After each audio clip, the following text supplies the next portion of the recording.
The first Hindu temple in the United States was dedicated in 1977. For whatever reason, there had not been a lot of Hindus making their way to the shores of the United States until the 70s and 80s. It was then that the Hindu community that was coming to America was confronted by a question that they were just not prepared to answer.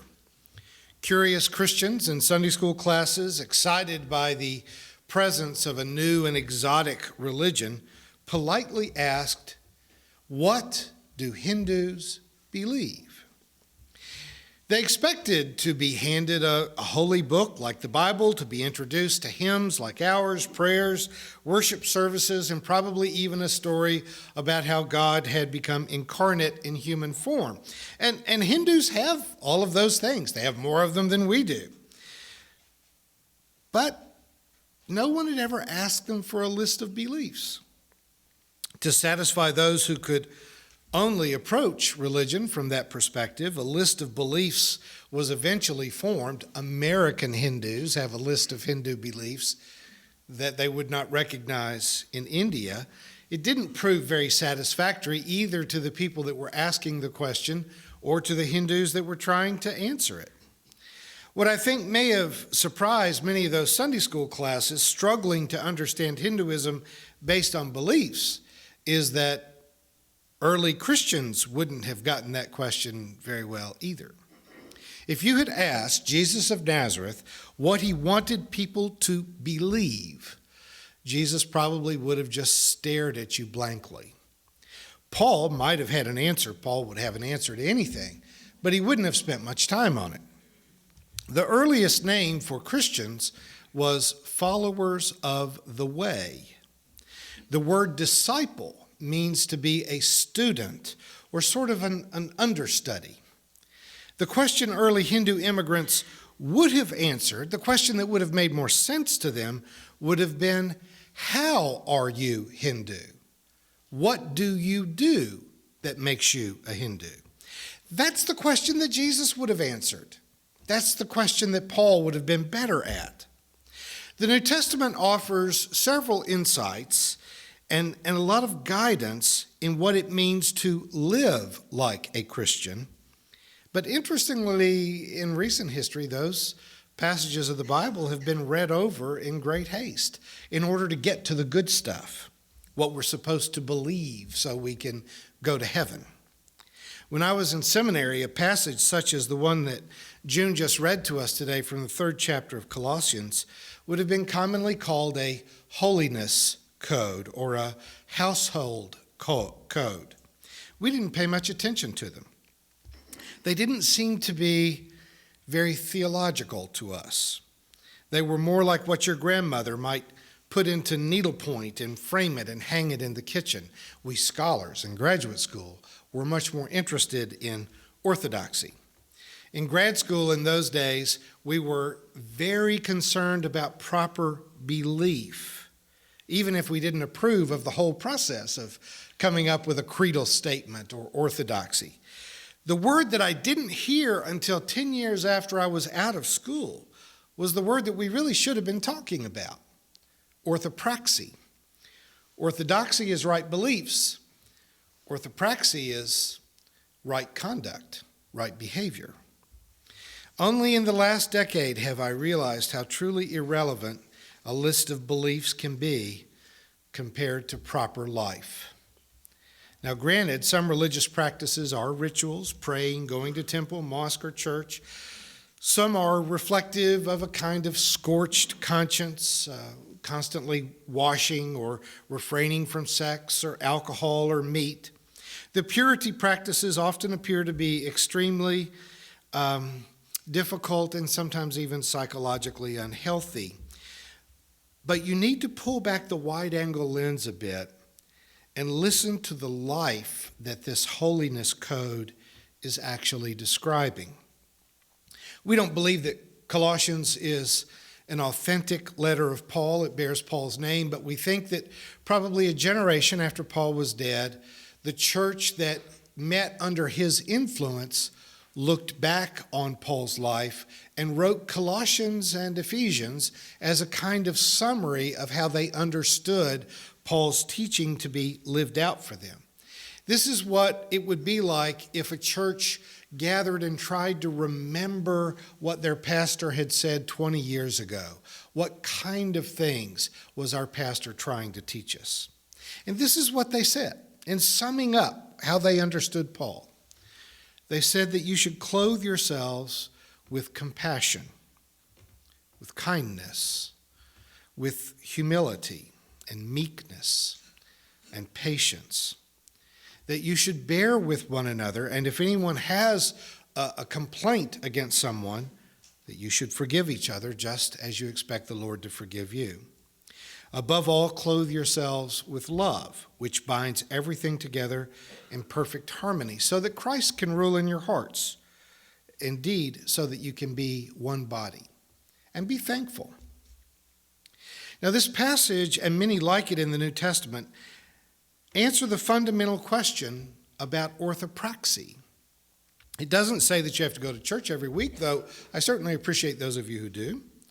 It doesn't say anything about baptism or communion or confession. Certainly doesn't say anything about inviting Jesus into your heart. The concept of praxis is that by following a certain path, by living in a particular way, that you draw near to God. Walk this way, live this way, in order to approximate, to be the disciple of Jesus, the message about God. It's not by reciting a particular creed, and it's certainly not by participating in religious ritual. It is by showing compassion. It is by being forgiving, by loving others, tolerating their irritating quirks, by celebrating their strengths. The question we really want to answer is not what do you believe, but what do you do? On the cover of every Sunday's bulletin, we print our mission statement and the 8 points of progressive Christianity, and we do that to be clear about who we are trying to be. If you notice, the 8 points are not so much about beliefs as they are about practices. We are somewhat more concrete than were the writers of Colossians. We're trying to be specific in saying that our concern for justice implies such things as a concern for the environment that wouldn't have been relevant in the first century. They didn't know how to mess up their environment. We've gotten better at it. But we articulate how our love and forgiveness expresses itself in social justice, in tolerance of persons of different races, sexual orientations, and religions. But we're saying these same things in principle.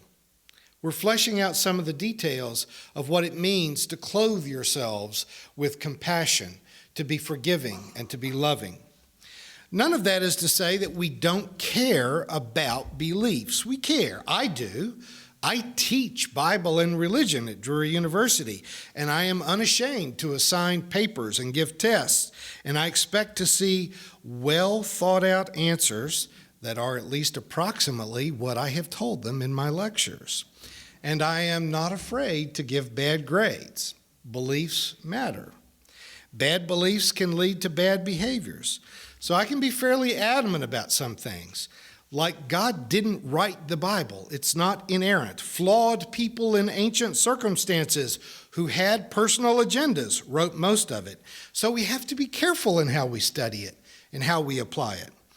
Evolution happened and is happening, except in Texas textbook conversations. Women have the same rights as men. And they get to govern their own bodies. They get to make their own decisions. I mean, even in the 21st century, if you ask a group of men, what do you do to prevent being sexually harassed or raped? They don't even have an answer. And yet we have a long list of answers of what we tell women about how to dress and behave and always go out at night with someone else with you. Men don't even think about that, even in the 21st century. Women have the same rights as men, including the right to not be raped or sexually harassed or to listen to politicians try to define legitimate rape as opposed to illegitimate rape. Owning a gun is not a God-given right. God is not in favor of either the Democratic Party or the Republican Party. I suspect that God is as disgusted with both as we are. America is not God's favorite country, and neither is Israel. Non-Christians don't burn in hell for eternity, not even your ex-spouse. Homosexuality is not a sin, and the shared life of consenting adults is none of your business, no matter how dissatisfied you may be with your own intimate life. I could go on, but I think you probably have gotten my point.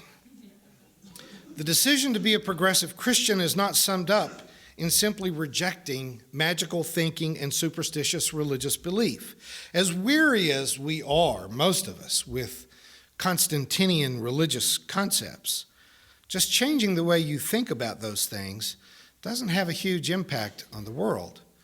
The decline of mainstream religion is not represented in the growth of progressive religion. It's just represented in people that got disgusted and quit. For us, meaningful religion is a transforming way of living, not just some kind of imaginary divine fire insurance. The real promise of being a disciple is that we can be changed, not simply in some mystical internal way by magical incantation and ritual, but in the way that we actually live, so that people experience us as being different people, changed people. As we face the symbolic turning of the calendar to a new year, I encourage you to seriously consider what having a New Year's resolution is really all about. Henry David Thoreau once said, "I know of no more encouraging fact than that a person can elevate his or her own life through conscious choice, through conscious effort." We are not victims of the choices made by our parents. We are not victims of the circumstances of our lives. We are not trapped in our prejudices, our narrowness of vision, or even in our character flaws. We get to choose who we want to be and how we want to live.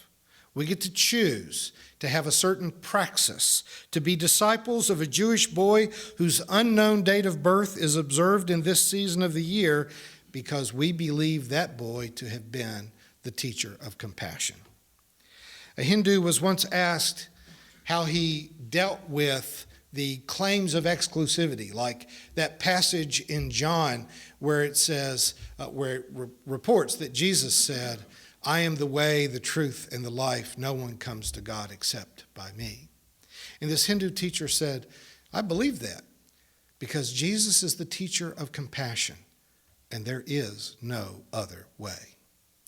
Let us make a good choice in how we choose to live. Amen.